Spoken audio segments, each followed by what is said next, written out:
खुदा न खास्ता इजराइल हमें आता है, आइडियोलॉजिकली तो हमारे पीछे है, मिलिटरली अगर आता है हम कहाँ खड़े में? इंडिया के इजराइल की जो प्रावस है, जो इसकी टेक्निकल कैपेबिलिटीज हैं, सब कुछ है, और अमेरिका खुल के उसके साथ है हर मामले में। इन 80s और 90s में जब हम न्यूक्लियर प्रोग्राम की तरफ बढ़ रहे थे, उस वक्त भी हमें जब कहूटा का न्यूक्लियर प्लांट डिफेंड करने का कहा गया था, रावलपिंडी में फाइटर स्क्वाड प्लेस किया गया था, तो हमें दो मुल्कों से ही खतरा था, एक हिंदुस्तान और दूसरा आप समझ गए मैं किसकी बात कर रहा हूँ।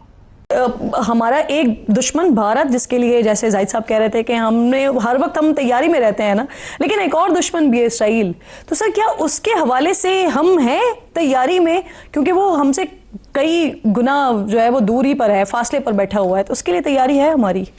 इजराइल की जो एप्लीकेशन है वो बनानुल मरसूस में भी महसूस की गई है, तो वो कोलैबोरेट कर रहे हैं, हिंदू ज़ायनिज़्म और जूइश ज़ायनिज़्म की कोलैबोरेशन है जी। तो डायरेक्टली तो देखें, पाकिस्तान के बारे में कुछ मिस परसेप्शंस क्रिएट की गई बाय इंडिया इजराइल के कॉन्टेक्स्ट में। उनको जो बताया जाता है कि पाकिस्तान के उनके खिलाफ अज़ाइम कोई नहीं है, लेकिन पाकिस्तान के ऊपर जो भी एप्लीकेशन आएगी डायरेक्टली और इनडायरेक्टली, चाहे वो फ्रेंड्स के थ्रू आए या डायरेक्टली आए, तो वो फॉर दैट मैटर इजराइल हो या कोई भी दुनिया का मुल्क हो, Pakistan is a sovereign country. कल नेतन्याहू ने यह बताया अपने इक़दामात से कि वो जब जहाँ जिस तरह चाहे निशाना बना सकता है, और इसके लिए किसी अपने और पराये की तफरीक नहीं है, इसके लिए किसी इत्तेहादी और इख्तलाफी की तफरीक नहीं है, बल्कि कल फिर इसके बाद रात गए वहाँ के जो मिलिट्री हैं उन्होंने भी सोशल मीडिया पर यह बयान जारी किया कि हम जब भी जहाँ भी अपने मुखालिफिन को अगर पाएंगे तो उन्हें निशाना बनाएंगे, चाहे वो जहाँ भी हो और जब भी चाहेंगे। इसके बाद यानी कल अरब दुनिया में तो एक नई सूरत हाल थी कि जब कतर जैसा मुल्क जो कि इत्तेहादी है अमेरिका का और जो कि मीडिएटर रहा है, चाहे वो तालिबान का मामला हो चाहे वो हमास का मामला हो, वहाँ पर जब अटैक हो गया तो आज इसराइल ने यमन पे भी हमला कर दिया। तो यमन हो, कतर हो, ईरान हो, मतलब वो जहाँ भी कोई कैद नहीं है, कोई मसला नहीं है, और जब जहाँ जिस तरह चाहेंगे वो ये करेंगे। इस बार नहीं मारा तो अगली बार जरूर मारेंगे। इसराइल की कतर तर्ज पर दोबारा हमले की धमकी। अमेरिका में तैनात इसराइली सफ़ीर याहियल ने हमास रहनुमाओं पर दोबारा हमले का इशारा दे दिया।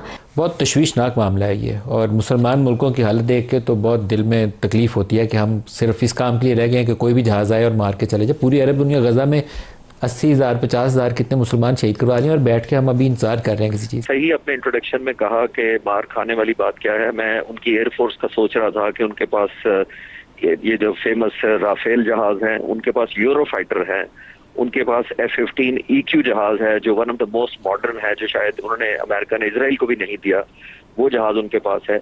यानी द बेस्ट पॉसिबल जो एयर फ्लीट हो सकता है दुनिया में, वो इस वक्त कतर के पास है।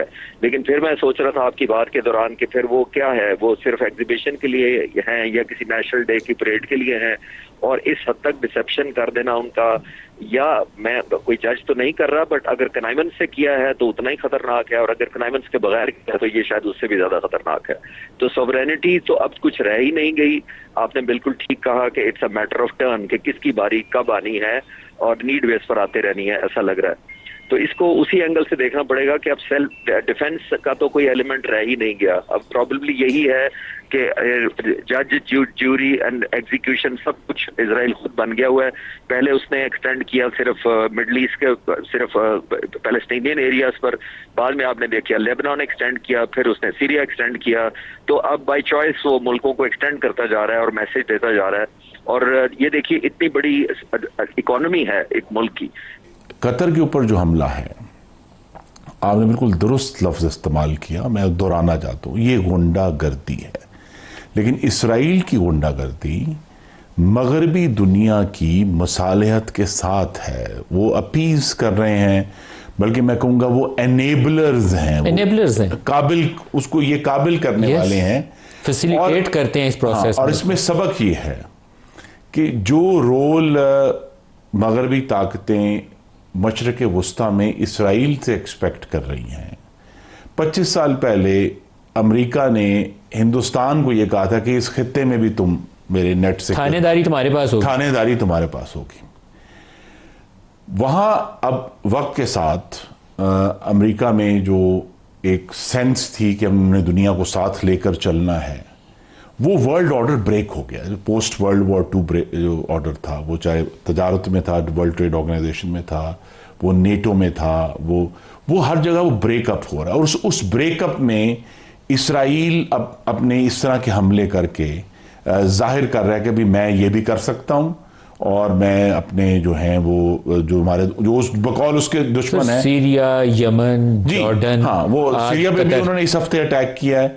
तो लिहाजा यहाँ अब चूंकि वर्ल्ड ऑर्डर का मतलब है कि कोई ऐसा मुल्क नहीं है जो दुनिया में लोगों को रोक सके, मुल्कों को, तो पाकिस्तान का न्यूक्लियर डिटरेंट अल्लाह ताला हमें महफूज रखना है, हमें वो उसको कायम रखना है, अपनी ताकत को कायम रखना है। और ये जो पूरा सिस्टम था, मेरे जैसे लोग भी ये किताबें पढ़ते थे और समझते थे कि मगरिब ने एक बहुत अच्छा असूलों पर, ह्यूमन राइट्स के ऊपर, सॉवरेंटी के ऊपर, अब हम दोबारा वर्ल्ड वॉर 1 यानी 100 साल पहले की जो दुनिया थी ना, हम दोबारा उसमें जा रहे हैं, जिसमें अब फ्री फॉर ऑल है, और इसराइल जैसा जो गुंडा मुल्क है वो अपने मकासद के लिए काम कर रहा है। और पाकिस्तान को जमील साहब से सिक्योरिटी है अपनी, उस पर हमें दोबारा गौर करना है। जो मिडल ईस्ट की सिचुएशन है सर, ये बहुत ही इस वक्त तशवीशनाक है, और इसराइल जिसके ऊपर चाह रहा है एट विल अटैक कर रहा है। और ये ग्लोबल कोई भी ऑर्डर हो, लेकिन किसी असूल ज़ाब्ते के तहत किसी सॉवरेन नेशन के ऊपर आप अटैक नहीं कर सकते। सीरिया के ऊपर तबाही हुई, लेबनान के ऊपर तबाही हुई, जॉर्डन के ऊपर इलाकों के ऊपर उसने जिस पे गासबाना कब्जा करना चाहा वो घुस बैठता है, उसके अंदर रोकता भी कोई नहीं उसको। यमन, उसका हाल कोई नहीं छोड़ा। और अब कतर जहाँ पीस टॉक्स हो रही थी, उसी के ऊपर अटैक। तो क्या इसका हल कोई है, या ये बारी बारी इसी तरीके से एक के बाद एक फॉल होते रहेंगे?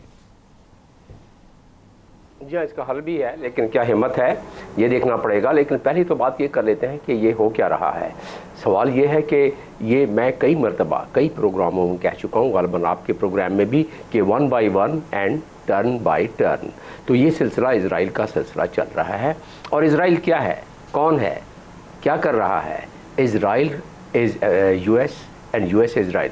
Israel is America, America Israel. मैं नहीं कह रहा, ये वहाँ के लीडर कह चुके हैं। जी हाँ, इजराइल अचानक ऐसे 2 धमाके किए हैं जिससे यूरोप, मिडल ईस्ट और यहाँ तक भारत में भी हलचल पैदा कर दी है।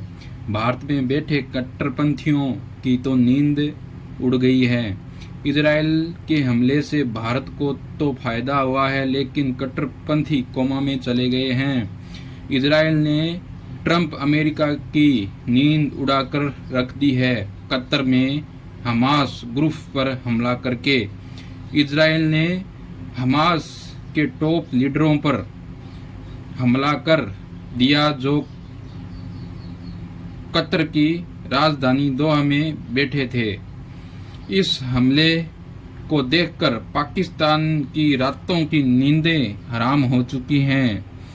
पाकिस्तानी मीडिया चर्चा कर रहा है कि अगला नंबर पाकिस्तान का है। इंडिया इजराइल मिलकर न्यूक्लियर बमों पर हमला करेंगे। जय हिंद, जय भारत।